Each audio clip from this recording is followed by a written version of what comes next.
Hello friends, स्वागत है आपका हमारे YouTube channel lucky career planner में। आज हम लोग पढ़ने जा रहे हैं एनसीईआरटी मैथ क्लास 9 की एक्सरसाइज 1.2, जिसमें पहला सवाल ये है कि नीचे दिए गए कथन सत्य है या असत्य है, कारण की सहायता पे उत्तर दीजिए। इसमें पहली बात कथन ये है कि प्रत्येक अपरिमेय संख्या एक वास्तविक संख्या होती है। बिल्कुल होती है। इसका बात यह है कि ये सत्य है। क्यों सत्य है, इसके बारे में पूरे विस्तार से बताया गया। आप हमारे पिछले वीडियो में जाके देख सकते हैं। संख्या पद्धति के जो इंट्रोडक्शन है उस वीडियो को आप देखिए, ये खुद ब खुद अपने आप आपसे बनते जाएगा। देखिए, उसमें बताया गया था कि प्रत्येक अपरिमेय संख्या एक वास्तविक संख्या होती है। हाँ, बिल्कुल होते हैं, क्योंकि वास्तविक संख्या होती ही क्या है, जो दुनिया में जो रियल है वो क्या है, संख्या है जो दुनिया में मौजूद है, उसी को ना वास्तविक संख्या बोलते हैं। चाहे वो धनात्मक हो, ऋणात्मक हो, परिमेय हो या अपरिमेय हो, सारी संख्याएं क्या होती है, वास्तविक संख्याएं होती है। तो इसलिए क्या है, सत्य है। क्योंकि वास्तविक संख्याएं जो होती है, वास्तविक संख्याएं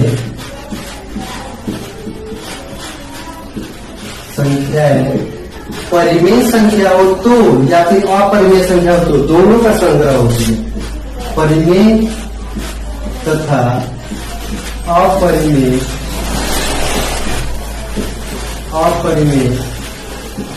संख्याओं का संग्रह है। ठीक है, बस। दूसरा कथन ये है, संख्या रेखा का प्रत्येक बिंदु रूट m के रूप का होता है, जहां m एक प्राकृत संख्या है। बिल्कुल गलत बात है, क्योंकि संख्या रेखा जब हम बताए थे आपको पिछले वीडियो में, तो संख्या रेखा मान लीजिए हमारे ये है, यहाँ पे 0 रहता है, और 0 के जब दाहिने तरफ जाएंगे तो सारी क्या मिलते हैं, प्लस में मिलते हैं, और इधर आएंगे तो माइनस में मिलते हैं। तो देखिए, तो संख्या रेखा का प्रत्येक बिंदु क्या होता है, रूट m के रूप में। बिल्कुल गलत बात है, क्योंकि माइनस में कभी वर्गमूल नहीं निकलता था। ये बात बिल्कुल गलत बोल रहा है। ठीक है, ये असत्य है, ये असत्य है, क्योंकि ऋणात्मक संख्या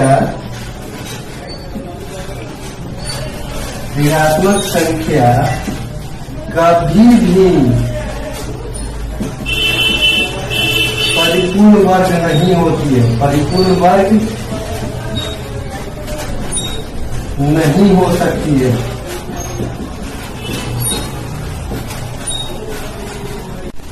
ठीक है, तीसरा कथन कह रहा है, प्रत्येक वास्तविक संख्या एक अपरिमेय संख्या होती है। प्रत्येक वास्तविक संख्या एक अपरिमेय संख्या, बिल्कुल गलत बात है, ये असत्य है। असत्य है, क्योंकि वास्तविक संख्या क्या होती है, सभी संख्याओं का संग्रह होता है। इसमें परिमेय, अपरिमेय, धनात्मक, ऋणात्मक सारी संख्या, जो भी संख्या रियल है वो वास्तविक संख्या होती है। ये बिल्कुल असत्य बोल रहा है, क्योंकि कोई भी आप एक संख्या उठाइए, क्योंकि मान लीजिए कि कोई भी 4 है या 2 है, ये सब क्या है, ये वास्तविक संख्या है। ये क्या है, वास्तविक संख्या है। वास्तविक संख्या है तो जरूर, किंतु अपरिमेय संख्या नहीं है, किंतु अपरिमेय संख्या नहीं है।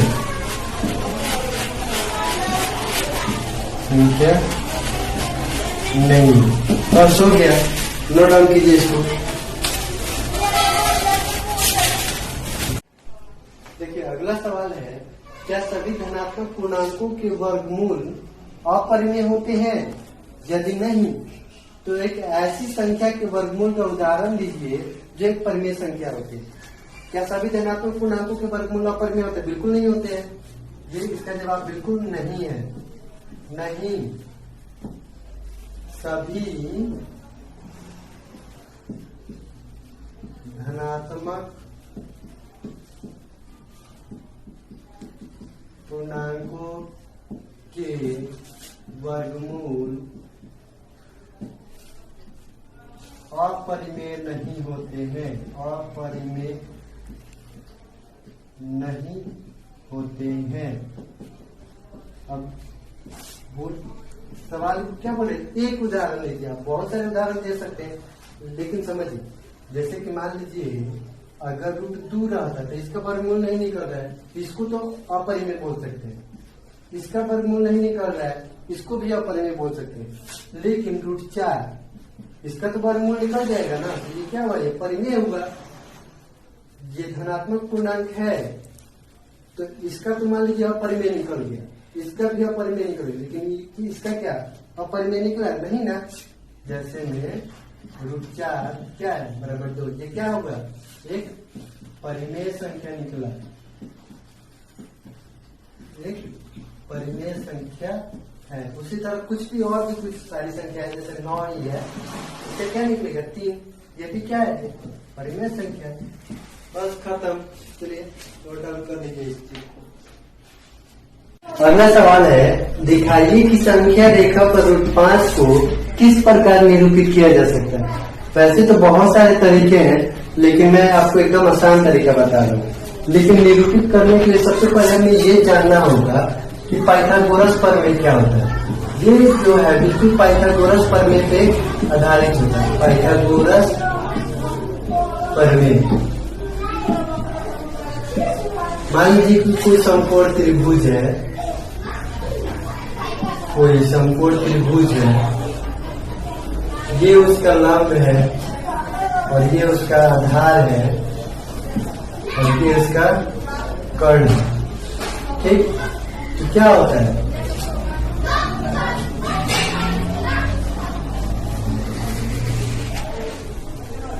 लंब स्क्वायर जो आधार स्क्वायर बराबर क्या होता है, कर्ण स्क्वायर होता है ना, होता है। उसी के आधार पे इसको हमको बनाना है, हमें लाना है रूट 5। तो सोचिए, अगर हम इसको 1 मान लें और इसको 2 मान लें, तो इस तरह से 1 के स्क्वायर जो 2 के स्क्वायर करेंगे तो ही ना हमें 5 मिलेगा, तो ही ना रूट 5 प्राप्त होगा। ये हमें रूट 5 मिल जाएगा। ठीक, देखिए कैसे बनाना, इसको निरूपित करना बहुत ही आसान है। इसके लिए सबसे पहले हम करेंगे क्या, एक संख्या रेखा खींचेंगे। संख्या रेखा खींचेंगे, मान लीजिए वो 0 यहाँ है, इधर पढ़ेंगे तो -1 और बराबर बराबर इकाई में 1-1 सेंटीमीटर का आप इकाई ले सकते हैं। 1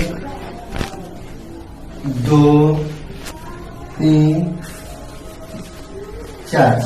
ठीक, क्या माने हम, मान लीजिए एक इकाई मान रहे हैं, लेकिन दूसरी क्या इकाई मानिए 2। ठीक है, तो 2 से होते हुए 1 सेंटीमीटर का हम लोग मान लीजिए लंब खींच रहे हैं। बोले थे ना ये लंब 1 और यह आधार 2, यहाँ से यहाँ तक हमारा 2 है, यहाँ से यहाँ तक कितना है 2 ही ना है, 2 है। 2 इकाई का मान लीजिए हम आधार खींच लिए और लंब खींच लिए 1 इकाई का। अब इसको क्या करेंगे, यहाँ से मिला देंगे, तो देखिए समकोण त्रिभुज बन गया। तो क्या होता है हमारा, यहाँ पे ये 1 है और ये जो है 2 है, तो कर्ण हमारा कितना निकलेगा बताइए तो आप ही। कर्ण कितना होता है, लंब स्क्वायर जोड़ आधार स्क्वायर, यानी कि 1 के स्क्वायर जोड़ 2 के स्क्वायर, यानी कि क्या निकला, ये हमारा हो गया रूट 5। लेकिन संख्या रेखा पे रूट 5 कहाँ है, इसको कैसे दर्शाएंगे, तो करना कुछ नहीं है। इसके लिए कंपास की जरूरत पड़ेगी। कंपास का जो नोकी है वो यहाँ पे रहेगा नोक, और जो पेंसिल का जो नोक है वो इस बिंदु पे रहेगा।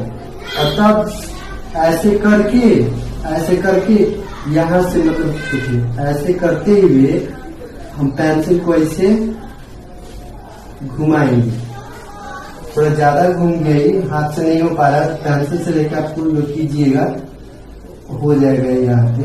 और यहाँ पे जो पॉइंट मिलेगा उसको हम लोग क्या बोलेंगे, उसको बोलेंगे हम लोग √5, यानी कि बिंदु जो डी है, यहाँ से इसको मान लेते हैं ओ, इसलिए ओ डी बराबर जो हो गया वो हमारा क्या हो जाएगा √5। बस हो गया, खत्म।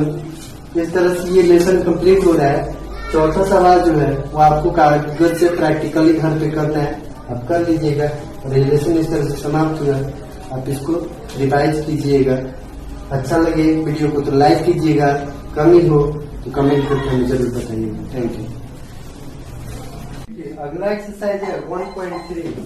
इसमें पहला सवाल है, निम्नलिखित भिन्नों को दशमलव रूप में लिखे और बताइए कि प्रत्येक का दशमलव प्रसार किस प्रकार का है। दशमलव प्रसार दो प्रकार का होता है, एक होता है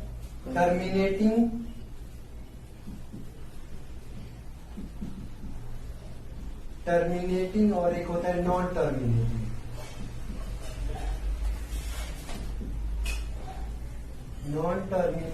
देखिए टर्मिनेटिंग और नॉन टर्मिनेटिंग क्या होता है। टर्मिनेटिंग का मतलब क्या होता है, शांत, और नॉन टर्मिनेटिंग का मतलब अशांत, अशांत। टर्मिनेट करने का मतलब क्या हुआ, समाप्त हो जाना। जैसे में अगर हम एग्जाम्पल ले ले कोई, जैसे मान लीजिए 4/5 है, ठीक। 5 से अगर हम 4 में भाग देंगे तो 0 बैठाएंगे, 0 यहाँ पे बैठाएंगे, 5 8 40, पूरा कट गया, शेष क्या बचा 0। आपको पिछले वीडियो में बता चुके थे कि शांत अशांत क्या होता है। तो देखिए अगर जिसका शेष 0 बचा है वो क्या होता है, टर्मिनेट हो गया, यानी समाप्त हो गया वो, तो वो होता है शांत। और नॉन टर्मिनेटिंग में देखिए क्या होता है, जैसे 10/3 है, ठीक। 3 से अगर हम भाग करेंगे 10 में, तो 3 3 9, 1 बचा, दशमलव दे देंगे, फिर 0, फिर 3 3 9, फिर 0 बैठाएंगे, फिर 3 3 9, फिर 0, फिर 3 3 9। तो इस तरह से हम देख रहे हैं ये क्या होता है, नॉन टर्मिनेटिंग, यानी कि कभी ये समाप्त नहीं होता है और एक ही संख्या क्या होता है, बार बार आता है, इसीलिए इसको क्या बोलते हैं, नॉन टर्मिनेटिंग बोलते हैं।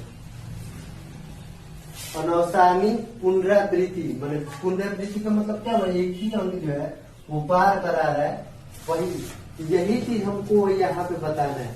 तो चलिए पहला सवाल हम लोग बना रहे हैं। पहला सवाल क्या है हमारा, 36/100। तो करने क्या है, हमें नीचे वाले से ऊपर वाले में भाग देना है। तो नीचे कितना है हमारा 100 है और ऊपर 36, लेकिन क्या 100 से तो छोटा पड़ जा रहा है 36। तो हम जानते हैं कि एक 0 दशमलव लगा देने से यहाँ पे हम 0 लगा सकते हैं। अब क्या हो गया 360। 100 के टेबल में कितना बार में 360 आएगा, 360 तो नहीं आएगा, लेकिन 3 बार में 300 आ जाएगा। घटाइए, 0 के 0, 6 के 6 और 3 3 खत्म, 60 बचा। अब इसके बाद कोई अंक है नहीं, लेकिन जब हम दशमलव लगा दिए हैं तो यहाँ पे एक 0 तो लगा ही सकते हैं। तो 100 का पहाड़ा 6 बार पढ़ेंगे तो हमारा 600 आ गया। देखिए पूरा का पूरा कट गया ना, पूरा का पूरा कट गया, नहीं कि खत्म हो गया, टर्मिनेट हो गया। वैसे हम वीडियो में बताया भी थे कि जिसका भाग देने पर अगर शून्य शेषफल बचता है उसको क्या बोलते हैं, हम शांत बोलते हैं। तो यहाँ पे शेष क्या बचा, कुछ नहीं, नीचे ये 36/100 का क्या निकला है 0.36 का दशमलव प्रसार क्या है, दशमलव प्रसार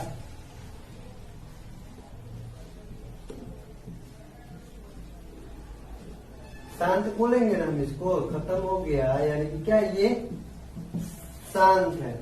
उसी तरह अगला सवाल हम लोग देखेंगे। अगला सवाल क्या है हमारा, 1/11। ये तो समझ में आ गया होगा ना, जैसे 36/100 है तो नीचे वाले से हमेशा ऊपर वाले में भाग करते हैं, तो छोटा अंक पड़ जाएगा 36, इसीलिए हमें 1 दशमलव देना पड़ेगा और यहाँ पे 0 बैठा देंगे। तो 100 का पड़ा 3 बार पड़े 300 और घटाएंगे तो 60 शेष बचेगा। लेकिन यहाँ पे 1 दशमलव लग चुका था, उसीलिए हम यहाँ पे 1 0 बैठा देंगे। अब हो गया 600, 100 के पड़ा 6 बार पड़ेंगे तो 600 आ जाएगा और घटाएंगे तो कुछ नहीं बचेगा, शेष 0, और 0 शेष बचता है तो उसका दशमलव प्रसार हमेशा शांत रहता है। अब चलिए दूसरा सवाल देखते हैं। 1/11, तो यहाँ पे भी हम क्या करेंगे, नीचे 11 है, ऊपर 1 है, तो 11 से 1 में भाग करेंगे, बिल्कुल भी संभव नहीं है, इसलिए 0 देंगे, तो यहाँ पे 1 0 बैठाएंगे। लेकिन प्रॉब्लम ये था, यहाँ पे 1 0 देने के बाद से इससे तो बड़ा हो जा रहा था, लेकिन यहाँ पे अभी भी क्या है, छोटा है, 11 से छोटा ही ना है, तो उसके लिए यहाँ पे 1 0 देंगे और यहाँ पे भी 1 0 देंगे। तो 11 9 100 हो गया, तो 99 ही आएगा, उससे कम ना। 10 में से 9 गया 1 और ये खत्म। अब क्या करेंगे, आपको पहले ही बताया है, जब दशमलव यहाँ पे दे दिए तो शेष जो भी बचेगा वहां पे, उसके बाद आप चाहे तो 1 0 लगा सकते, बिल्कुल लगा सकते हैं। लेकिन फिर प्रॉब्लम क्या हुआ, वही हुआ, अभी भी छोटा है, फिर यहाँ पे 0 देंगे और यहाँ पे 0 बैठाएंगे। 11 9 99, फिर घटाएंगे तो 1 शेष बचेगा। ये प्रक्रिया देखिए बार बार आ रहा है, वही चीज बार बार आते जाएगा, जब भी एक आ रहा है यानी फिर शुरुआत हो गया, तो फिर यहाँ पे 0 देंगे, सॉरी पहले तो दशमलव बैठाया है तो 0 तो 1 हो ही जाएगा, लेकिन फिर छोटा पड़ा है तो फिर 0 देंगे और यहाँ पे 0, फिर 11 9 99। अब ये जो है प्रक्रिया बार बार होती जा रही है, यानी कि रिपीट हो रहा है, किसका, 0 9 का रिपीट हो रहा है, 0 9 फिर 0 9 फिर 0 9, बार बार आ रहा है ना, इसीलिए 1/11 बराबर क्या निकला हमारा, 0.09। तो जो बार बार आता है, जैसे 0.9 बार बार आ रहा है ना, ऐसे, तो इसको हम लोग लिख सकते हैं 1/11 बराबर 0.09। 0.9 ही बार बार आ रहा है, तो उस पर रिपीटिंग का चिन्ह या रैकरिंग चिन्ह बोलते हैं उसको, वहां पे लगा देंगे। इसका अर्थ होता है कि 0.9 बार बार आ रहा है, बार बार आया यानी कि खत्म नहीं हुआ, शेष 0 नहीं आया, इसका मतलब क्या हुआ, ये 1/11 का दशमलव प्रसाद जो है, दशमलव प्रसाद जो है क्या होगा, अशांत है, अशांत है। अशांत को ही क्या बोला जाता है, अनवसानी, अनवसानी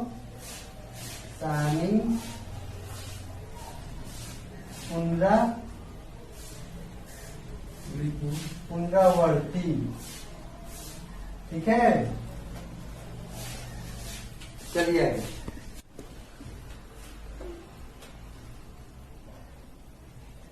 देखिए तीसरा है हमारा 4.1/8, ठीक। तो इसको सबसे पहले सिंपल फॉर्म में ला लेंगे हम, 8 चौका 32, 1 33/8 हो जाएगा ना, इसमें इसको मल्टीप्लाई कर दिए, इसको जोड़ दिए हैं। तो करने क्या है, हमें हमेशा नीचे वाले से ऊपर वाले में भाग देना है, याद रखिएगा, हमेशा नीचे वाले से ऊपर वाले में भाग देना है। तो यहाँ पे 33 है, भाग कर देंगे, 8 चौका 32, शेष क्या बचा, 1 बचा ना, चलिए 1 तो इससे छोटा पड़ गया, तो यहाँ पे हम दशमलव दे देंगे, तो उसके बदले में यहाँ पे 1 0 बैठ जाएगा। अब तो बड़ा हो गया, तो 8 एक कम 8 आएगा, 10 से कम, इसमें से घटाएंगे तो 2 शेष बचा। तो अभी आपको बताएं, जब दशमलव लगा दिए तो 0 तो 1 बैठा ही सकते हम यहाँ पे। अब क्या करेंगे, 20 लाना है, तो 8 दूना 16 आएगा, बचेगा क्या, 4। पहले ही बोले जब दशमलव बैठ गया तो 1 0 तो इस शेष में लगा ही सकते हैं हम, 40 दिखाई देने लगा, 8 25 40, पूरा का पूरा कट गया। इसका मतलब क्या हुआ, शेष 0 बचा। जब शेष 0 बचा, इसका मतलब अंत हो गया। अंत होता है, इसका मतलब क्या होता है, वो शांत होता है। आपको पिछले वीडियो के परिभाषा में बताया जा चुका है कि जब भी शेषफल 0 हो तो वो भिन्न क्या होता है, शांत होता है। यानी कि आपका ये 4.1/8 यानी कि 33/8, जिसका आंसर क्या निकला हमको, 4.125 का दशमलव प्रसार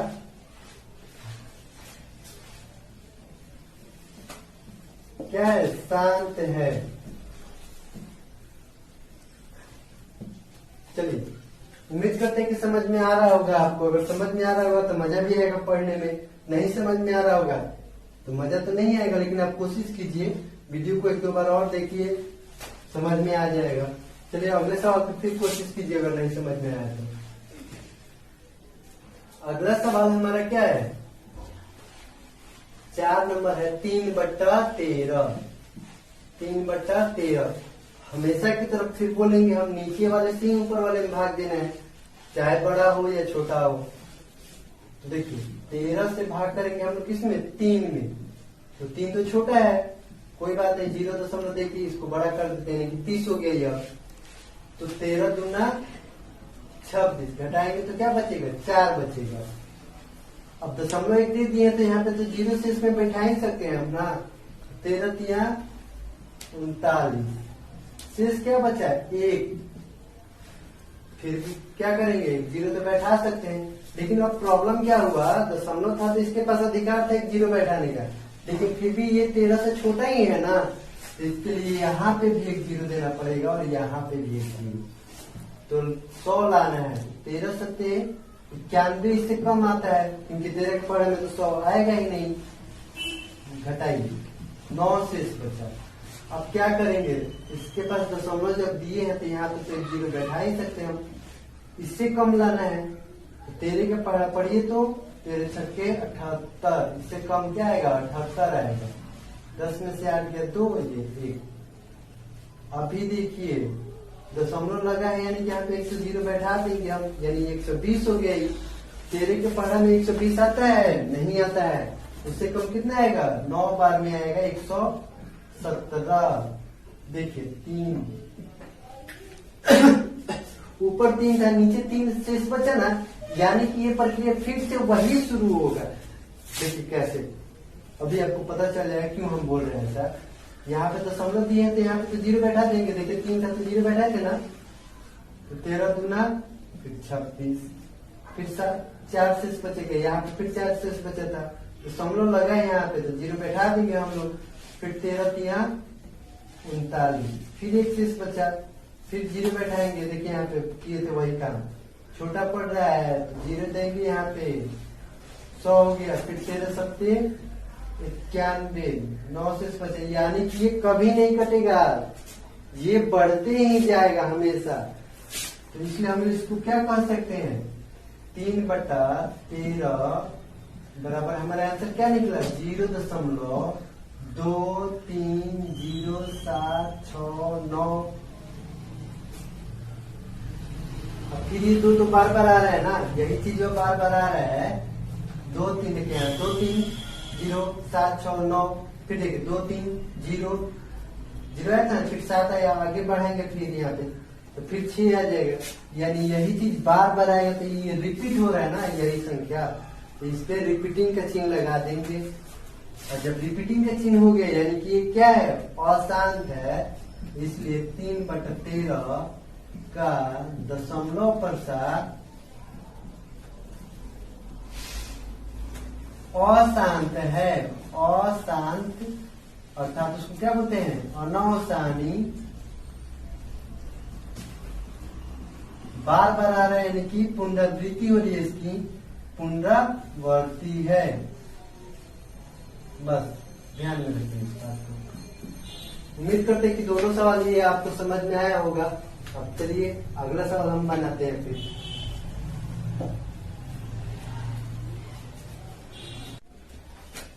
देखिए अगला सवाल है हमारा 2/11। तो फिर से बोलेंगे, हमेशा बोलेंगे, नीचे वाले से ऊपर वाले में भाग देंगे, भले ऊपर वाला छोटा ही क्यों ना हो। तो चलिए भाग देते हैं हम लोग, भाग देंगे किसमें, 11 से भाग देंगे हम लोग 2 में। तो 2 तो छोटा है, इसलिए यहाँ पे 0.0 देके यहाँ पे 1 0 बैठा देंगे। अब हो गया 20, 11 का पढ़ाई एक बार पढ़ेंगे, क्योंकि 11 के पढ़े में तो 20 आएगा नहीं, इसलिए एक ही बार पढ़ेंगे तो 11 ही आएगा ना।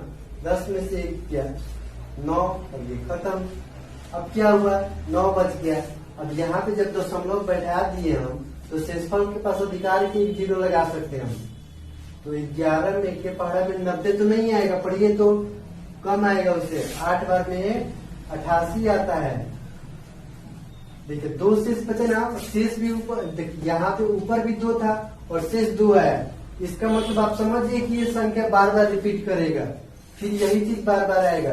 एक 0 बैठाएंगे तो 11 एकम 11, फिर 9 शेष बचेगा तो दशमलव है तो 0 बैठे पे करेगा, फिर 11 8 88। इसका मतलब क्या होगा, फिर 2 शेष बचेंगे, ये चीज बार बार रिपीट होगा। तो रिपीट होगा तो क्या कहेंगे हम लोग, 2/11 का आंसर हमारा कितना हो जाएगा 0.18। और 1/8 बार बार आ रहा है ना, ये कभी नहीं कटेगा, तो 1/8 पे ये रिपीटिंग का चिन्ह दे देंगे हम लोग, ठीक है। और यहाँ पे लिख देंगे हम लोग, नीचे नहीं दिखाई दे रहा है इसलिए ऊपर लिख दे रहे हैं हम, 2/11 का दशमलव प्रसाद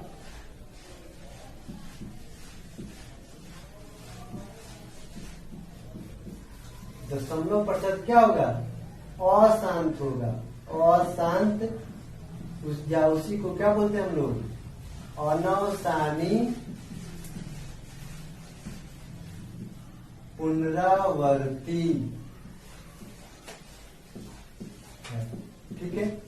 उम्मीद करते हैं कि आपको समझ में आ रहा होगा, बहुत मजा आएगा बनाने में अगर समझ में आ रहा होगा तो, ठीक है। अगला सवाल हमारा क्या है, लास्ट सवाल है हमारा 6 नंबर जो है वो है हमारा कितना, यहाँ पे ये खत्म हो गया। 6 नंबर सवाल है हमारा 329/400। तो नीचे वाले से हमेशा ऊपर वाले में भाग करते हैं, चलिए भाग करते हैं हम लोग। 400 से भाग करेंगे 329 में। देखिए छोटा तो पड़ गया ना, यहाँ पे 0 देंगे, एक दशमलव बैठा के यहाँ पे भी 0 डाल देंगे। अब देखिए 3290 यानी कि 3290 हो रहा है। तो 4 का पढ़ा 8 बार में 32 आता है, यानी कि 4 का पढ़ा 8 बार पढ़ेंगे हम लोग तो 3200 आ जाएगा ना, बिल्कुल आ जाएगा। 0 में से 0, 9 के 9, 2 2 खत्म, 3 3 खत्म, बचे क्या 90। अब दशमलव यहाँ पे पड़ गया तो इसका अधिकार है 0 डालने का, 900 हो गया। तो 400 का पढ़ा 2 बार पढ़ेंगे तो हमारा कितना आएगा 800। घटाइए 0 के 0, 0 के 0, 9 में से 8 गया 100 बचा।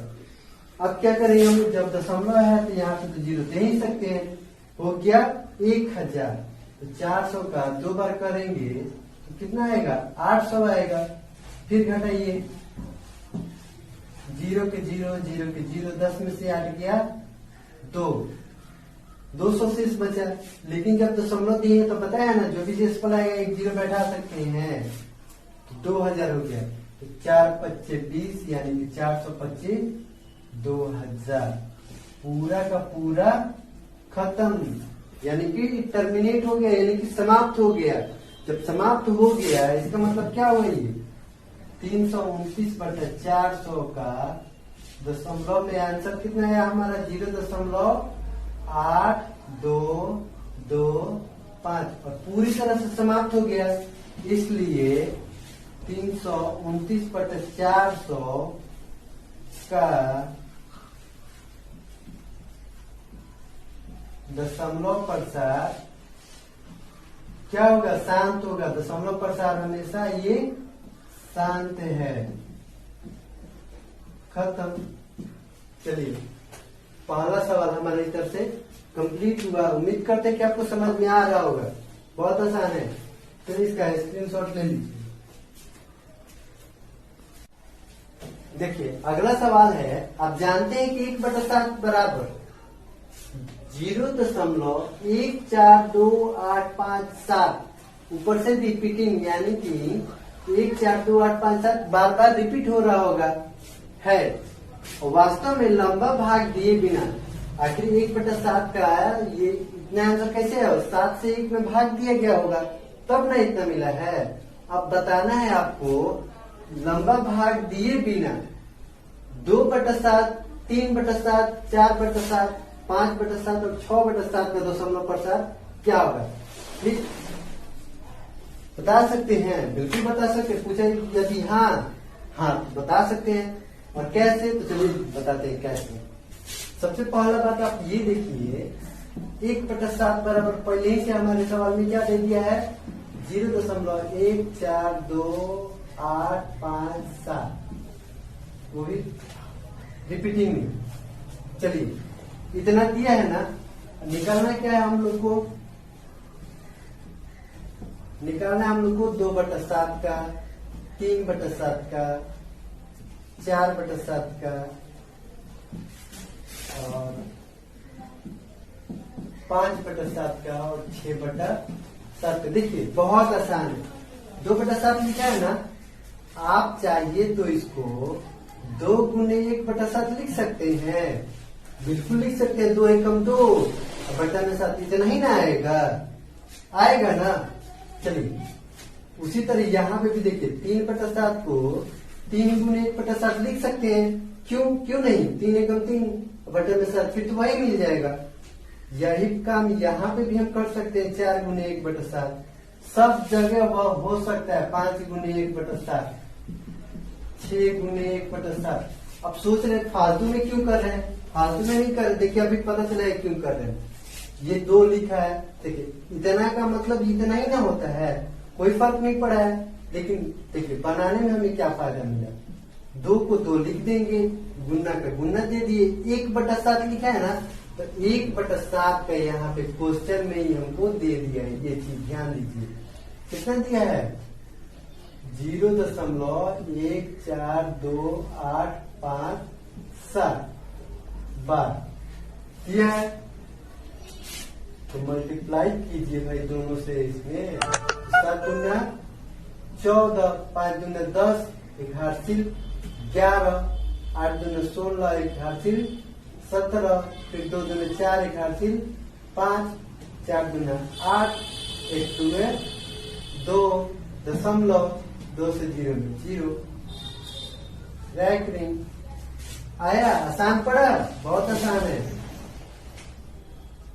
3/7 है तो ये 3 गुने 1/7 लिख सकते हैं, बिल्कुल लिख सकते हैं। फिर 3 के 3 और 1/7 का मतलब कितना है, सवाल में दिया हमारा 0.1428557। तो मल्टीप्लाई कर दीजिए 3 से इसमें। देखिए तो 7 3 7 त्रिका 21, हासिल 2 आया, 5 के 15 और 2 हासिल 17, फिर 17 में के साथ हासिल 1, फिर 8 त्रिका 24, हासिल 1 जोड़ देंगे 25। अब क्या 2 3 6, 2 हासिल जोड़ेंगे 8, फिर 4 3 12, 1 3 1 हासिल 4 और 0 से 3 में गुणा करेंगे तो कितना होगा, 0 ही होगा, यानी कि इसका आंसर ये हुआ। फिर से मिला ये मल्टीप्लाई, 7 त्रिका 21 के 1, हासिल आया 2, 5 के 15, हासिल 2 17, 8 त्रिका 24, 1 हासिल 25, फिर 2 3 6, 2 हासिल 8, फिर 4 3 12, 1 3, 1 हासिल 4 और 1 0 में 0 से करें बिल्कुल सही है। चलिए आगे चलते हैं। अब यहाँ पे 4 का 4 लिख देंगे उसी तरह, वही बात नहीं है। लेकिन 1/7 से 4 में गुणा करेंगे तो कितना हो जाएगा 28 2, सॉरी 7 चौका 28 के 8 हासिल 2 आया, 5 चौका 20, 2 जोड़ देंगे 8 से 22 हुआ, फिर से 2 हासिल आया।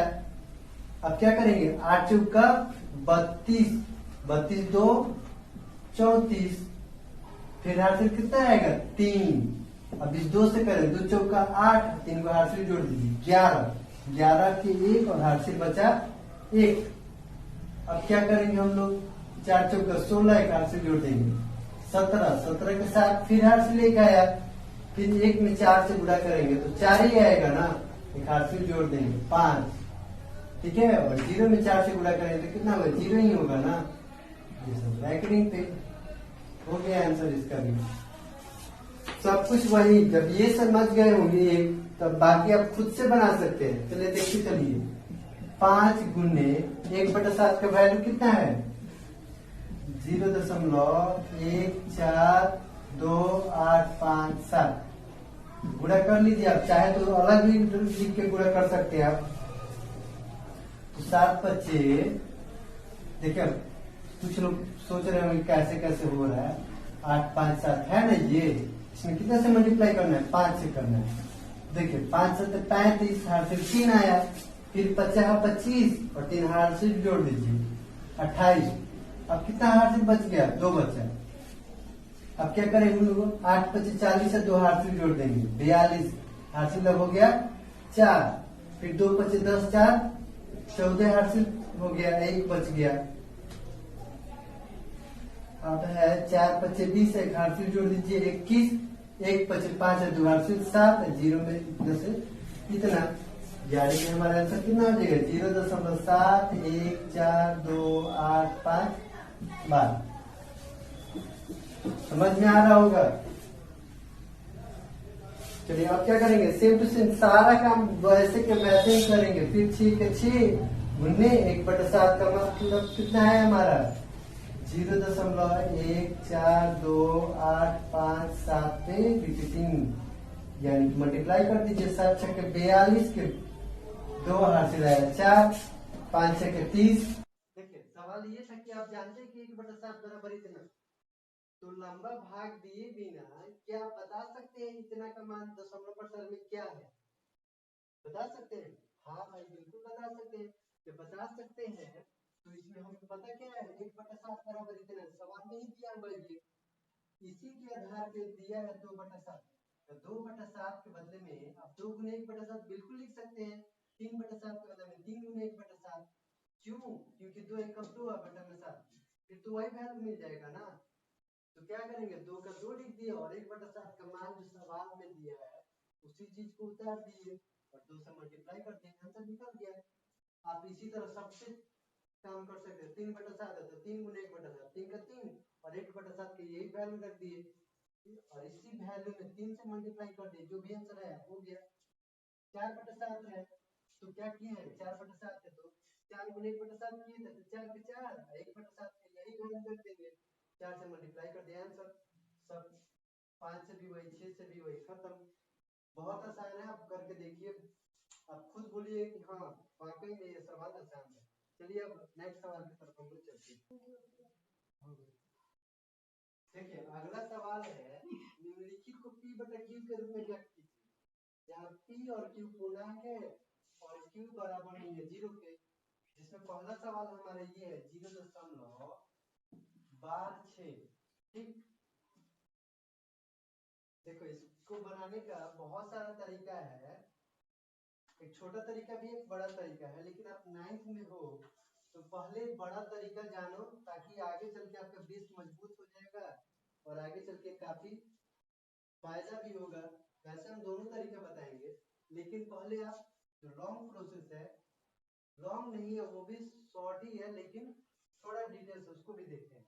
तो उसमें कैसे बनाएंगे हम लोग? सबसे पहले मान लेंगे, हम मानेंगे, क्या मानेंगे? माने x बराबर जो है वो हमारा 0.6 है।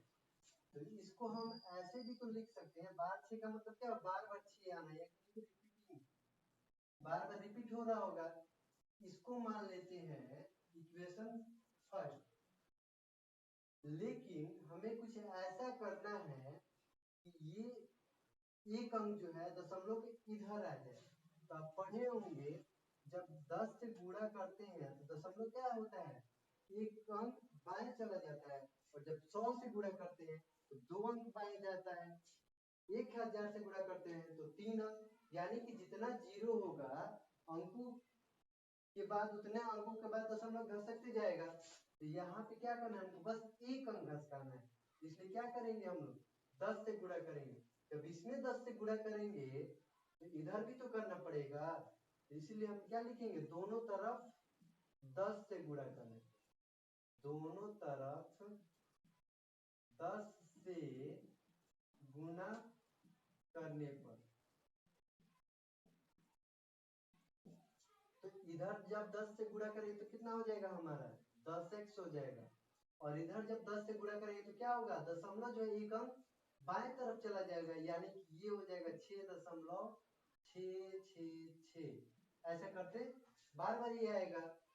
तो देखिए ये है हमारा समीकरण 2, ठीक है। अब आप चाहो तो समीकरण पे बना सकते हो या फिर बिना समीकरण पे भी बना सकते हो। चलिए हम आपको बिना समीकरण वाला बिना समीकरण वाला बनाते हैं। यहाँ पे देखिए ये है 10x बराबर ये 6.66 बार बार आ रहा है ना, इसको हम चाहे ऐसे 6 प्लस 0.66 बार बार लिख सकते हैं ना, बिल्कुल लिख सकते हैं, इतना ही तो आएगा ना। यहाँ पे जीरो भी दे सकते हैं आप, फिर भी उतना ही आएगा। चलिए अब आगे बढ़ते हैं हम लोग। 10x बराबर ध्यान दीजिएगा 6 के 6 प्लस के प्लस, और ये वाला जो पार्ट है आप देखिए तो शुरू में x बराबर इतना माने थे हम, तो इतना के बदला में हम लोग क्या लिख सकते हैं, x लिख सकते हैं, बिल्कुल लिख सकते हैं। अब क्या किया जाता है, जो भी x है x को एक तरफ और बिना x वाली संख्या को एक तरफ लिखते हैं। तो यहाँ पे हमारा है 10x और बराबर के उस साइड क्या है, एक अकेला x है, तो उस साइड जब है बराबर के उस साइड और इस साइड लाएंगे तो क्या होगा, चिन्ह बदल जाएगा, यानी प्लस में है तो माइनस में x हो जाएगा, और अकेले उस साइड क्या बच गया 6 कुछ ऐसे ही मिटा देंगे। अब बताइए 10x में से एक x चला गया, कितना बचेगा हमारा 9x, यहाँ पे लिखेंगे 9x और ये 6 का 6। आपको सबको पता होना चाहिए इसके बीच में कौन सा साइन आता है, गुणा का। गुणा का अगर है तो 6 है, 6 का 6 उतार दिए और यहाँ पे गुणा का चिन्ह, तो ये जाके उधर क्या होगा भाग में, यानी कि बट्टा में कटा दीजिए। 3 दूना 6 और 3 3 का 9, x बराबर हो गया हमारा 2/3। बस बन गया। यानी कि इसलिए हम कह सकते हैं, क्या कह सकते हैं, 0.6 बार का आंसर होगा हमारा 2/3। खत्म। देखिए तो बहुत आसान है, करना कुछ नहीं है, x बराबर ये जो सवाल दिया है उसको लिख दिए, और बार देने का मतलब क्या, 6 बार बार आएगा, तो इसको हम मान लिए हैं। अब क्या करेंगे, हमें कुछ ऐसा करना है कि एक अंक यहाँ पे जरूर आ जाए, तो एक अंक घसकाने के लिए क्या करेंगे, 10 से गुणा करेंगे। अगर 2 अंक तो घसकाना रहता बाएं तरफ तो 100 से गुणा करते, एक ही अंक ना हमको चाहिए तो 10 से गुणा कर दिए, ये हो गया 10x और यहाँ पे हो गया ये घसा गया 6 और 6 तो उसका आमदे नहीं है, बार बार आते ही रहेगा। क्या करेंगे हम लोग 10x का 10x और इस चीज को बस थोड़ा सा एक्सपेंडेड कर दिए 6 का 6 प्लस, इस चीज को ऐसे भी लिख सकते हैं, लेकिन इसे लिखने से हमें फायदा क्या हुआ, 10x का 10x 6 का 6, फायदा क्या हुआ, ये जो था ये तो क्या है हमारा, यहाँ पे x का वैल्यू है इसलिए x लिख दिए और x को 1 पास कर दिए, 10 माइनस 6 हो गया बराबर 6, 10 में 6 क्या 9x, 6 का 6, x को ऐसे ही छोड़ दिए और ये 6 का 6 और 9 बटा में आ गया, कट गया 2/3 आंसर।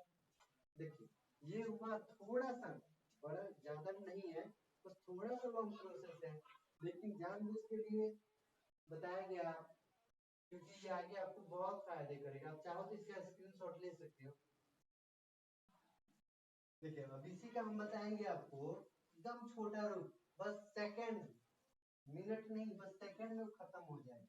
कैसे, अब ये हमारा सवाल है, क्या है, हल करना हमको 0.6 बार 6 का p/q के रूप में।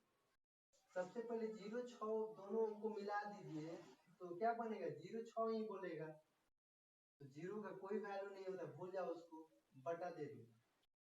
नियम ये है, याद रखिएगा, किसी भी संख्या के ऊपर रिपीटिंग चिन्ह हो तो जितनी संख्या के ऊपर रिपीटिंग चिन्ह रहता है समझिए कि उतना ही 9 बैठता है। तो कितना संख्या पर रिपीटिंग है, बस ये कुछ 6 पे ही ना, तो समझिए यहाँ पे ये 9 बैठा। अगर 2 संख्या रहता तो 2 को 9 बैठाते, अगर 3 संख्या रहता तो 3 को 9 बैठाते। देखिए मात्र 6 ही पे ना ये रिपीटिंग है, एक अंक पे, इसलिए वो 9 बैठा दिए, तो 6/9 मिल गया, घटा दीजिए 3 दूना 6 और 3 तीन 9, बस बन गया, खत्म। अब देखिए उम्मीद करते हैं कि समझ में आ रहा होगा, नहीं समझ में आ रहा है चलिए इस पे इसको ट्राई करते हैं। 2 नंबर क्या दिया है, 0.4 और 7 पे बार दिया है, 4 पे नहीं दिया है, यहाँ पे ध्यान दे दीजिएगा। पहले क्या बोले थे, दोनों को मिला के लिख दे तो 0.6 तो इसलिए 0 नहीं लिखे, लेकिन यहाँ पे जब मिलाएंगे तो 0 4 7 होगा ना, तो 0 फिर नहीं लिखेंगे, यानी कि 47 हुआ। लेकिन प्रॉब्लम ये है कि इसमें बार 7 पे दिया लेकिन 4 पे नहीं दिया। तो नियम याद रखिएगा, हम आपको नोट में भी लिखवा देंगे। जिस पे बार नहीं दिया रहेगा और बार शुरू होने से पहले जो संख्या रहता है उसको हम लोग घटा लेते हैं इसमें से। फिर से सुनिए, सबसे पहले तो सबको मिला के लिख दिए थे 47 दिखाई दे रहा, और तुरंत माइनस देंगे और बार के पहले जो संख्या होगा बिना बार वाला उसको घटा देंगे और तब बटा दे देंगे। और आपको बताया था ना, किसी संख्या पर जितना बार रहता है उतना 9 बैठेगा। तो कई गो संख्या पे बार दिया, एक पे ना 9, और कितना पे नहीं दिया उसके पहले एक पे नहीं दिया है, तो उसका मतलब 0। आप पूरा कंफर्म हो जाए, पूरा सवाल स्टेप से बन जाएगा। क्या किए हैं, सबको मिला दिए तो 47 माइनस दे दिए। क्यों दे दिए, क्योंकि बार से पहले का ऐसा संख्या था जिसके बार नहीं है, उसको जरूर घटाएंगे हम। और फिर नीचे क्या लिखे, 9 कहाँ से है, एक संख्या पे बार था, एक 9 दे दिए, एक पे नहीं था तो एक पे 0, यानी कि जिस पे बार रहेगा वो 9 है, जिस पे नहीं रहेगा वो 0 है। चलिए बनाइए, 4 7 यानी कि 47 में से 4 गया, कितना बचेगा 43, और नीचे क्या है 90। बस बन गया, उतना लंबा प्रोसेस नहीं करना है, खत्म। यही से तीसरा सवाल भी समझ लीजिए, 0.001 और तीनों पे बात दिया है। करना क्या है, सबको मिला के लिखिएगा तो यही ना होगा 0.001। अरे इसका मतलब एक के आगे 0 दिया है तो 0 का तो कोई वैल्यू नहीं है, सिर्फ एक ही ना है, नीचे बटा दे देंगे। आपको बताया था ना, एक संख्या पे बार रहेगा तो 1 गुना, दो संख्या पे रहेगा तो 2 गुना, लेकिन यहाँ पे कितने संख्या पे 1 2 तीनों पे बार दिया है, यानी कि 3 गुना। खत्म, बन गया। मजा आ रहा होगा अगर समझ में आ रहा होगा तो, और इस पे भी नहीं समझ में आ रहा है तो भाई आपके दिमाग में कमी है। चलिए नोट डाउन कीजिए इसको, फिर आगे सवाल को देखते हैं। देखिए अगला सवाल है 0.9999 यानी कि 9 बार पर आएगा, तो p बटा q के रिप्रेजेंट कीजिए। और क्या अपने उत्तर से आश्चर्यचकित है, पहले तो सवाल जानेंगे और हमें लगता है कि आप लोग को पता भी हो गया होगा, क्योंकि अगर पिछला सवाल आप लोग ध्यान से समझे होंगे तो ये तो देखते ही बने। सवाल क्या हमारा 0.9999 बार बार आते जाए, यानी कि 0.9 ऐसे लिख सकते हैं, बिल्कुल लिख सकते हैं। जब ऐसे लिख लिए तो हमारा बन गया आंसर। जो 0 9 मिला के क्या होगा, 9 ही होगा, बटा के चिन्ह दे देंगे। कितना संख्या पर रेफरिंग है, एक पे, यानी 1 9, 9 से 9 खत्म, आंसर आ गया 1। वाकई में आश्चर्य की बात है, क्योंकि 0.99 और आंसर क्या है 1, क्या 1 के बराबर होता है ये, थोड़ा सा आश्चर्य की बात है। लगभग में एक ही है वो, लेकिन हमारा आंसर क्या निकला है, एक। खत्म, तो डाल दीजिए।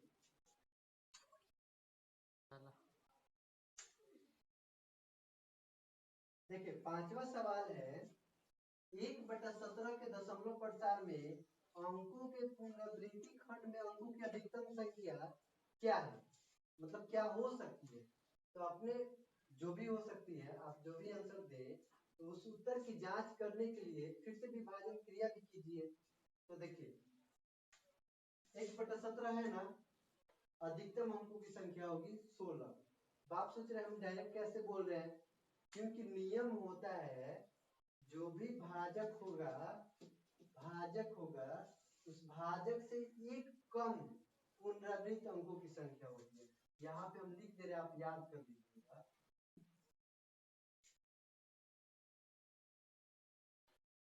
पुनरावृत्ति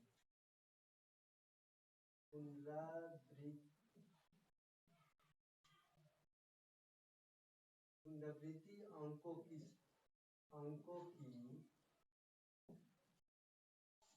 अधिकतम संख्या, एक मिनट, सबसे पता होना चाहिए इसको नीचे वाले क्या बोलते हैं, जिसे भाग दिया जाए तो उसको भाजक बोलते हैं। अगर भाजक की संख्या तो अगर हम n मान लेते हैं तो पुनरावृत्ति अंकों की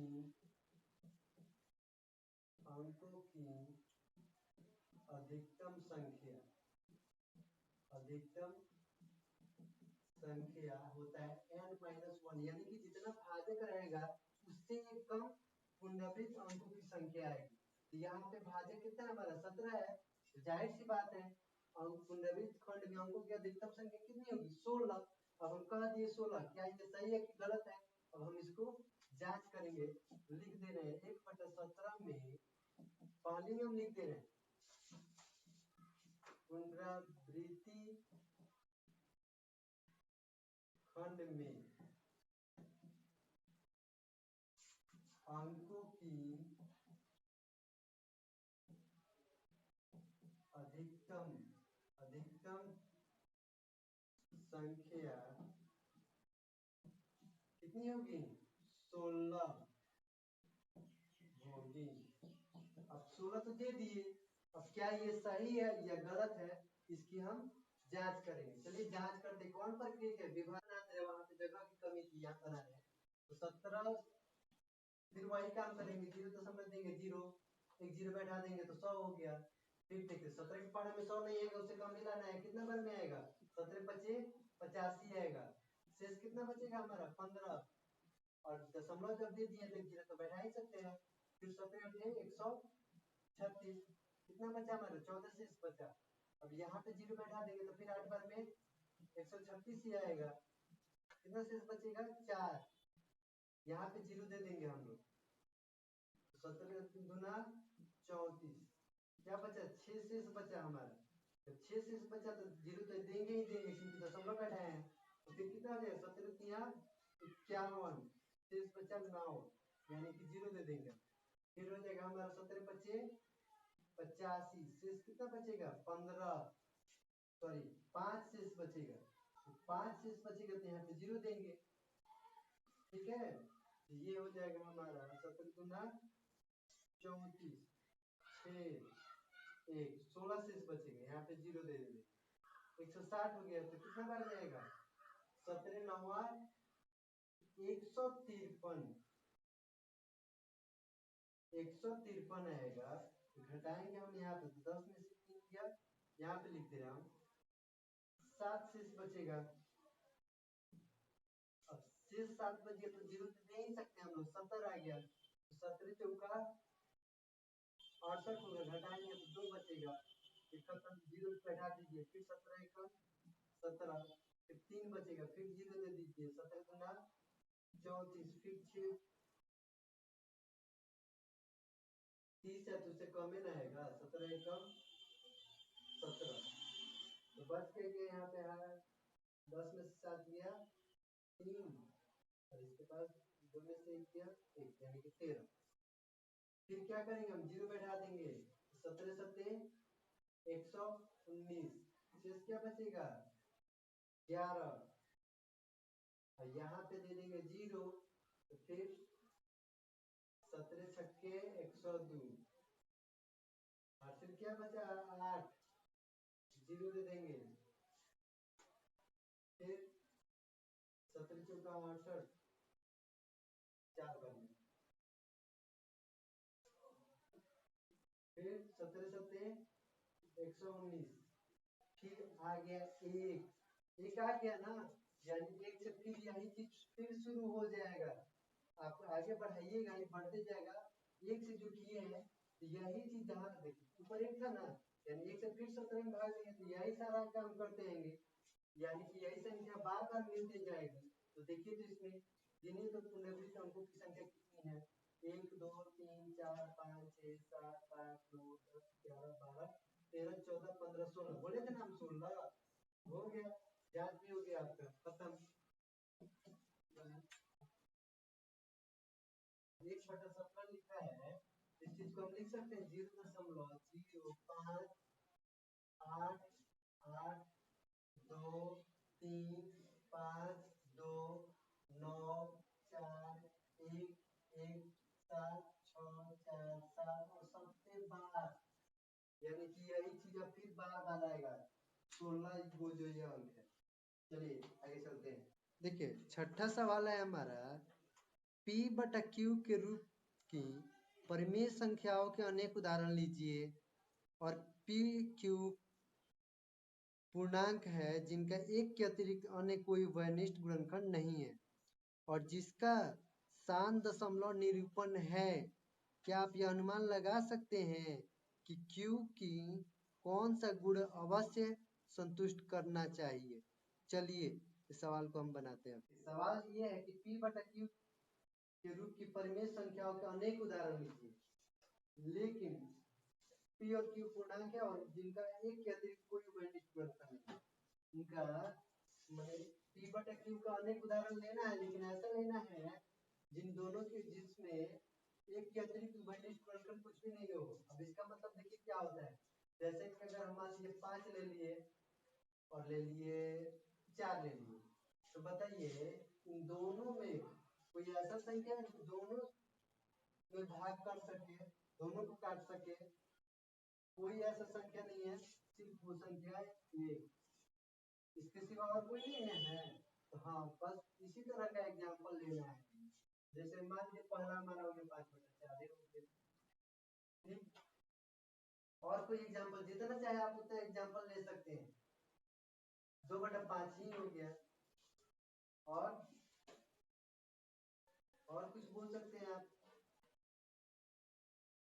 3/8 में भी नहीं होगा। तो चलिए अब इसको शांत दशमलव निरूपण में करना है, तो क्या करना है हमें?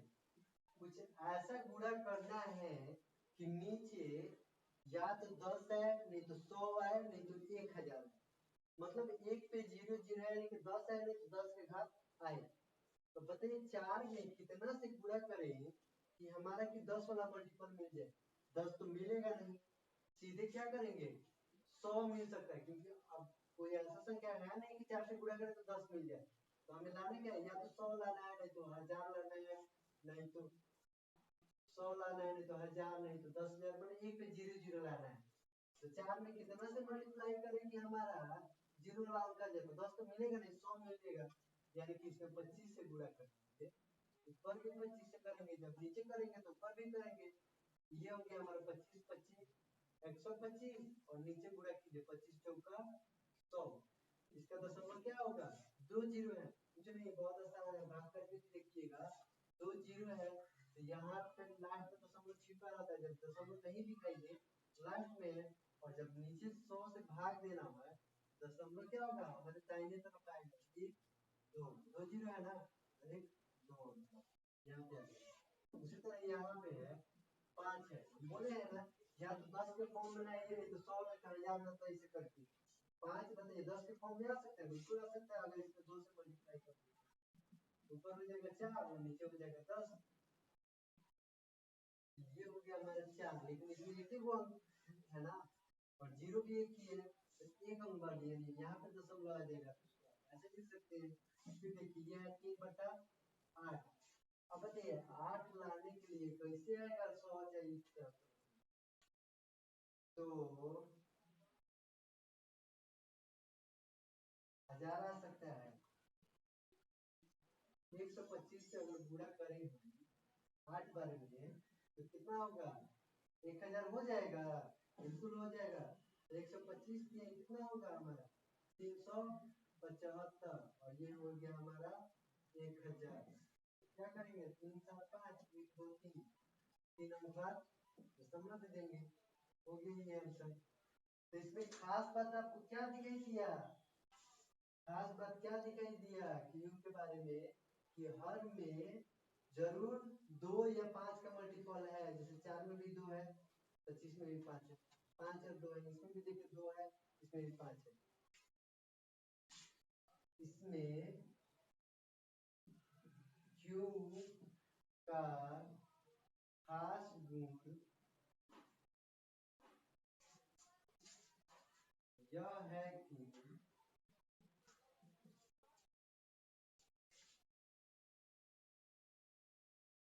इसके 2 या 5 इसके गुणनखंड में 2 या 5 या दोनों अवश्य है। बस हो गया, खत्म। नोट कीजिए इसको। देखिए, ऐसी 3 संख्या लिखना है जिसका दशमलव प्रसार अनवसानी हो। ठीक है, अनवसानी अनावर्ती हो, अनवसानी अनावर्ती हो, यानी कि ये क्या है, नॉन टर्मिनल है, सॉरी। और ये क्या है, एक तरह से कह सकते हो अपरिमेय संख्या। तो इस तरह की संख्याएं जो होती है, इस तरह की संख्याएं, इनका पहचान हम आपको बता दे रहे हैं बहुत आसानी से। इसका पहचान होता है एक्स वाई, फिर एक्स वाई वाई एक्स, फिर वाई वाई वाई एक्स, ऐसे करके ये बढ़ते जाता है। आप कुछ भी मान सकते हैं, कुछ भी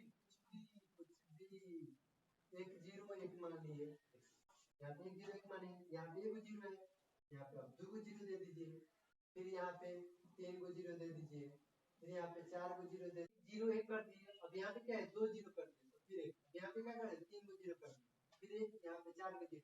यही इसका पहचान है, यही पहचान है। ऐसे करके ये बढ़ते जाएगा। बस पहला संख्या हो गया। कुछ भी आप मान सकते हो, यहाँ पे कुछ भी 1 0 2, चलिए 1 0 2 मान लेते हैं। यहाँ पे 0 0 2, फिर 0 0 0 0 2, फिर 0 0, अब कई गो, यहाँ पे 1 0 था, यहाँ पे 2 0 है, यहाँ पे 3 0 है, यहाँ पे 4 0 है, फिर 2 2।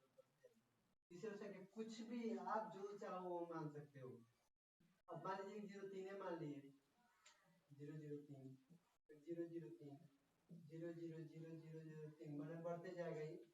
बस हो गया। बस इस फॉर्म को याद रखना है आपको, ये इसी फॉर्म में होता है। चलिए आगे चलते हैं। देखिए 8वां सवाल है, परिमेय संख्या 5/7 और 9/11 के बीच अलग अलग अपरिमेय संख्या ज्ञात कीजिए, वो भी 3। क्या परिमेय नहीं, अपरिमेय संख्या निकालना है। तो इसके लिए हमें सबसे पहले क्या करना पड़ेगा, 5/7 है, तो सबसे पहले हम लोग क्या करेंगे, 7 से 5 में भाग देंगे, तो कितना हो जाएगा बताइए। तो 0. ये हो गया हमारा 749। पढ़े हैं ना भाग ऐसा, पिछले सवाल में बार बार हम बनाए थे ऐसा। एक बचा, दशमलव दिए हैं तो 0 दे ही सकते हैं, फिर 7 1 जा 7, 3 शेष बचा, 0 दे देंगे।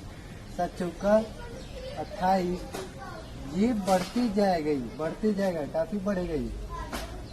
फिर 7 दूना 14, 6 बचा, फिर 0, 7 8 56, 4 बचा, 0, फिर 7 5 35, 5, यानी कि फिर 5 ऊपर था तो फिर 5 कैसे आ गया, यानी कि ये चीज फिर क्या होगा, दोहराते जाएगा, ये रिपीटिंग में हो जाएगा। ये सब चीज क्या है, रिपीटिंग हो जाएगा ये। यानी कि इस तरह से देखा जाए 5/7 बराबर हमारा क्या निकला, 0.71428 रिपीटिंग। ठीक, तो 5/7 के लिए तो इतना निकल गया। अब क्या है इसमें 9/11, तो 9/11 में 9 से 11 में भाग, सॉरी 11 नीचे है, तो 11 से 9 में हम लोग भाग देंगे तो 0.0 यहाँ पे बैठा देंगे। ये 11 8 88, घटाएंगे तो 2 बचेगा, 0 बैठ गया, 11 कम 11, 9 शेष बचे। देखिए फिर 9 आया ना, यानी कि ये चीज अब क्या होगा, फिर बार बार वही आएगा। देखिए कर दे रहे हैं, फिर 11 8 88, 2, फिर 0, 11 कम 11, फिर 9, ये चीज बार बार आ रहा है ना।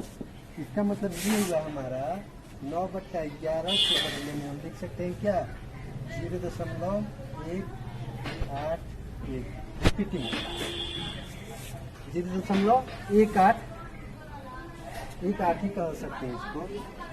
अब इस दोनों के बीच में आपको अपरिमेय संख्या निकालनी है। कितनी, 3 अपरिमेय संख्या। ये देखिए भाग करना तो आपको पता ही है, ठीक है, तो मिटा दे रहे हैं इसको। अगर नहीं पता है या फिर रखना चाहते हैं आप लोग, इसका स्क्रीनशॉट ले सकते हैं आप लोग।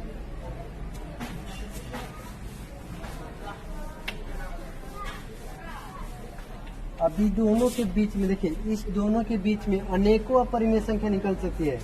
एक नहीं, दो नहीं, तीन नहीं, अनेकों। चलिए पहली अपरिमेय संख्या देखते हैं क्या होगी। अपरिमेय संख्या, अपरिमेय संख्या आपको याद है ना, पिछले सवाल में भी बताए थे, वो किस रूप में होता है अपरिमेय संख्या। अपरिमेय संख्या का पहचान सीधे क्या है, यही ना बताए थे, एक्स वाई फिर एक्स फिर डबल वाई फिर एक्स फिर ट्रिपल वाई फिर एक्स, ऐसे करते ये बढ़ते जाता है।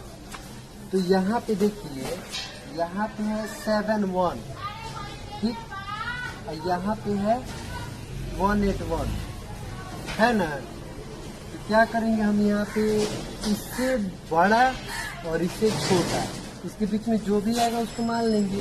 तो मान लीजिए पहला हमारा है 0.71, उसके बाद से मान लीजिए, देखिए गलत है, मतलब ये बोलना गलत है, लेकिन हम समझाने के लिए बता रहे हैं। मान लीजिए ये 71 है और ये है हमारा 188, मैंने 81, 80 से ज़्यादा है मान लीजिए। 11 से भाग दिए तो मान लीजिए, सॉरी एक आगे नहीं था, इस तरह था, 81 था। ये मान लीजिए 71 है और ये 81, यानी कि क्या है, 71 81 के बीच में क्या क्या आएगा, 75 76 जो चाहे वो हो सकता है। तो मान लीजिए 75 मान लिया, ठीक, उसके बाद से 0 मान लीजिए, कुछ भी आप चाहो तो यहाँ पे फिर 5 रख सकते हैं, फिर 00 फिर 5, फिर 000 फिर 5, फिर 000 405, ऐसे करके ये पहला हो गया। उसी तरह दूसरा अपरिमेय संख्या क्या हो जाएगा हमारा, दूसरा अपरिमेय संख्या क्या हो जाए, 0, यहाँ पे 7 5 मान तो 7 6 मान लीजिए, 06 006,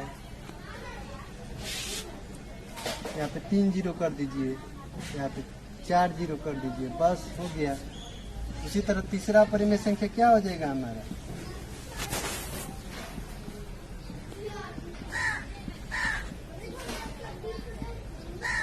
0 यहाँ पे 7 मान लीजिए, 07 007 0007 000, अब बढ़ते जाएगा, हो गया आंसर खत्म। बहुत ही आसान है, बस ये याद रहना चाहिए कि अपरिमेय संख्या की पहचान ये होती है, कुछ नहीं करना है। 5/7 है, 7 से 5 में भाग किए, इतना आया, फिर 9/11 11 से 9 में भाग किए, इतना आया। अब इन दोनों के बीच में कुछ भी मान सकते हैं, बहुत सारी संख्या है, कुछ भी मान सकते हैं आप, ठीक है। चलिए आगे चलते हैं। बहुत लोग देख रहे हैं कि जो एनसीईआरटी के बुक में जो आंसर दिया है उससे मैच नहीं कर रहा है, तो वहाँ पे नोट में ये भी देखिएगा कि विद्यार्थियों के जो आंसर है दिए गए आंसर से भिन्न भी हो सकते हैं। क्यों? क्योंकि हम पहले ही बोले हैं इन दोनों के बीच अनगिनत अपरिमेय संख्या निकाली जा सकती है, तो अनगिनत में आप जो चाहे वो ले सकते हैं। ये भी सही है 100%। चलिए आगे देखिए, 9वां सवाल है और आखिरी सवाल है। ये बोल रहा है कि बताइए कि निम्नलिखित संख्याओं में कौन कौन संख्याएं परिमेय और कौन संख्याएं अपरिमेय है। जैसे पहला दिया है √23, तो √23 क्या है, देखिए जो भी अभाज्य संख्या होता है और वो रूट में होता है, समझ जाइए कि वो अपरिमेय है। तो 23 क्या है, अभाज्य, यानी कि इसमें क्या अभाज्य मतलब समझते हैं ना, इसमें या तो 1 से भाग लगे या फिर खुद उसी संख्या से भाग लगे। अगर नहीं पता है तो हमारे पहले वीडियो को आप जो एक्सरसाइज 1.1 का इंट्रोडक्शन है उसको देख लीजिएगा, आपको जरूर समझ में आ जाएगा, ठीक है। तो √23 क्या है, सीधे दिखाई दे रहा है, एक अपरिमेय संख्या। क्या है ये, एक अपरिमेय संख्या है, अपरिमेय संख्या है। क्यों? क्योंकि 23 क्या है, परिपूर्ण वर्ग नहीं है, ये कभी परिपूर्ण वर्ग नहीं होगा, परिपूर्ण संख्या नहीं है, परिपूर्ण वर्ग संख्या नहीं है।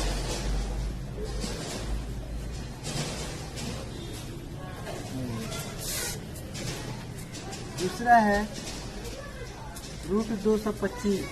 देखिए 225 का वर्गमूल हो जाता है आपका 15, 15 गुने 15 होता है ना। अरे ऐसे भी आपको पता होना चाहिए। 225 का वर्गमूल निकालिएगा ना आप, तो 3 सत्ते 21, एक बचेगा 3 बचे 15, फिर 3 बचे 15, और ये फिर 3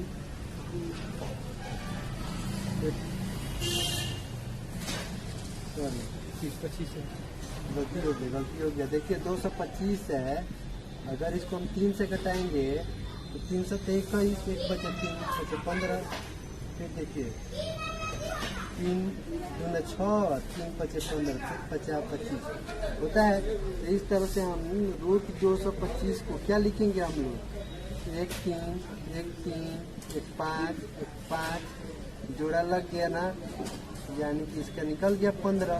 तो इस तरह से हम देख रहे हैं कि रूट 225 बराबर हमारा 15 निकला ना, यानी कि जब ये वर्गमूल निकल गया तो क्या होगा, ये परिमेय संख्या होगा। इसलिए रूट 225 एक परिमेय संख्या है।